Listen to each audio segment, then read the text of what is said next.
What's up, y'all? Welcome back to Real Talk by Jay. Okay. So, I was gonna record this yesterday, but it was raining terribly. We don't have classes today, which is a blessing. But I'm gonna go ahead and get into today's topic, which is self-discipline. This topic was given to me by one of my friends, Shelby. And whenever she had said it, I was like, oh, this is a really good topic. I'm going to, dig deep into this. And from there, I started to look up verses. And then God just gave me revelation on some tips on self-discipline. So first thing I'm going to do, I'm going to give the definition. So the definition of self-discipline is the ability to control one's feelings and overcome one's weaknesses, the ability to pursue what one thinks is right despite temptations to abandon it. That's a really good definition. So I have some Bible verses that go along with this. I forgot my Bible in my dorm, so I'm just gonna use my phone. So Proverbs 25:28. I hope y'all's day is going good. Mine has been solid. I got pretty good sleep.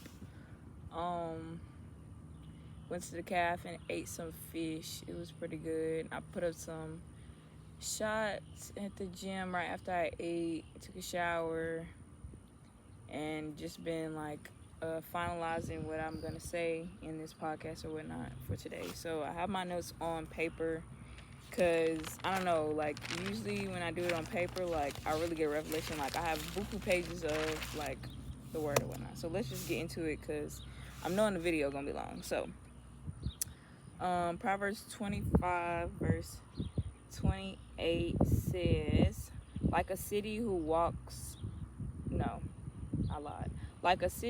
walls are broken through is a person who lacks self-control. Okay, next one is 1 Peter 4:7. Let's see, 1 Peter 4 verse 7. The end of all things is near. Therefore, be alert and of sober mind so that you may pray. Above all, love each other deeply because love covers over a multitude of sins. Okay, I'm not sure why I put that verse. We'll see. Okay, and then the last one I did, maybe I was getting a totally different revelation than I am right now because some of this don't make sense. Okay, so 1 Corinthians 10:13. No temptation has overtaken you except what is common to mankind, and God is faithful. He will not let you be tempted beyond what you can bear. But when you are tempted, he will also provide a way out so that you can endure it. Okay, so I'm about to read what I put down on this paper, and I'll try to read as fast as I can, but still allowing you to understand what I'm saying. Okay. Self-discipline can be seen as a hard task, having to overcome your weaknesses and having to be consistent regardless of the situation. In this podcast, I will give you a few tips on how you can build self-discipline. Number 1, write out your goals and put it up somewhere where you can see them every day. This will help motivate you to keep up this motivation and constant hunger to go for what you want in a month, year, 5 years, or even 10. I feel like we only try to make goals for ourselves on January 1st and try to walk them out. We end up failing once or twice within a week or two, and eventually we give up. This cannot be the case. You don't need a specific date to set goals for yourself. Start now. Along with you setting these goals, you gotta hand those goals to God because he is the only one who knows 110% if that goal is something you need in the first place. And if so, the timing on when you will fulfill that goal. And if so, the timing on when you will fulfill that goal. This simple step is not simple and definitely one of the hardest. Having the trust, the timing of God can be frustrating sometimes because we are big on now. I want it right now when God says that's a 5-year later thing. You don't need that right now. Don't try to take it upon yourself and do something that God didn't intend you to fulfill. He may be protecting you from something. He may know that that goal will be better fruitful for you in a few years than next month. Just simply trust him and just simply trust in him, give it to him, and trust the process with hard work and patience. Number 2, practice the action plan that will result in the accomplishment that goal or goals.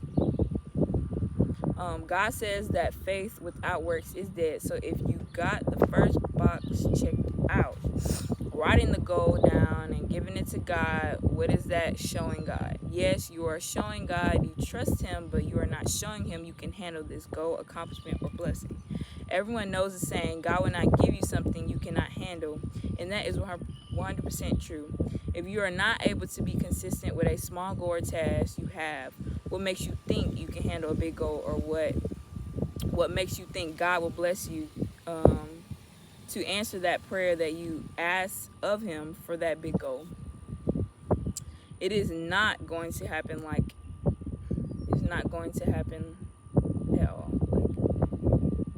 I don't know what I put. Okay. It is not going to happen like this at all. Don't be so worried with trying to do so much, have so much, because God will remove or add things when he thinks you are or are not ready. Going back to practice the action plan, make sure you be faithful, be consistent, and be diligent with what small goals for your self-discipline that you have. Even if it's so small you may not see it as a goal, because it can be easily accomplished. That's great. Do that, accomplish it, build your motivation and confidence, and move on to the next goal that is a tiny bit more challenging, and trust the process through it. Number 3, know your weaknesses. The word weakness is a word that people try to avoid to use because nobody wants to be seen as weak. Weakness is actually a powerful word, in my opinion, honestly. Weakness shows that you are vulnerable enough, humble enough to tell yourself that you may not be great at everything. I can't lie. I like to accomplish things, and I get upset when I can't, or it doesn't go my way, or go how I planned it, because I'm super competitive. I don't want to lose or fail, but when I see a weakness, it builds hunger and motivation into me to try again so I can be successful at whatever the case may be. In order for you to change your habits, you must be willing to tell yourself about yourself and act accordingly. If you know that doing this, that, and the other distracts you from the particular goal, stop doing it. Don't allow yourself to get in your own way, because that will mess up the process of your weaknesses becoming your strengths. I want to remind you that doing this does not mean that your weaknesses will become your strengths tomorrow. The process may take months, even years, to get where you want it to be. Number 4, get others to hold you accountable. Everyone needs a push every now and then, or even encouragement. So having family, friends, mentors, whoever, to keep you accountable will help you with this process. You have to want others to keep you accountable instead of others only wanting or offering to keep you accountable. If you don't really want to change, don't get others to keep you accountable so you won't waste their time. I know for me that having accountability and support from family, my friends, and coaches are super helpful for me. Number 5, change your perspective and mindset. Our mindset is everything. Regardless of how something plays out, we must be positive and trust that God is in control. But you can't trust that God is in control if you never give him the opportunity to do so. I'm going to say that again because that hit a little different. We must be positive and trust that God is in control, but you can't trust that God is in control if you never give him the opportunity to do so. Mindset is determined by our response to when things happen, good or bad. So make sure you keep that positive mindset through it all. You will stumble, you will trip, you will fall, you will cry, you will get upset, you will get discouraged. But the question is, how will you respond to the problems in those moments? With experiencing hard times, we can often want to avoid challenges, difficulty, and uncomfortability. Changing your perspective, your mindset, and your attitude for the better will help expose the little cancers you may have going on, like fear, procrastination, or discouragement. Sorry, y'all. two different pages. And lastly, I think it's the last. Yeah. And lastly, number 7. Allowing yourself to mess up, forgive yourself, and move on. As a person who wants to be a self-disciplined person, you must have room for growth as well as lesson learning / failure. You yourself must be able to acknowledge your wrong, forgive yourself, and understand that nobody is perfect, and move on and try better next time. I know that regardless if you are a male or female, if you want something, you will go and do whatever is necessary to go get it, no matter how many times you fail, fall, mess up, or get discouraged. You must continue to believe in yourself and keep working hard. If God can forgive us of our sins, send his son to die on a cross with nails through his hands and feet and a crown of thorns that made him bleed heavily, we can definitely forgive ourselves as well as other people depending on the situation. Hold on, I'm gonna let that car pass because it's extremely loud.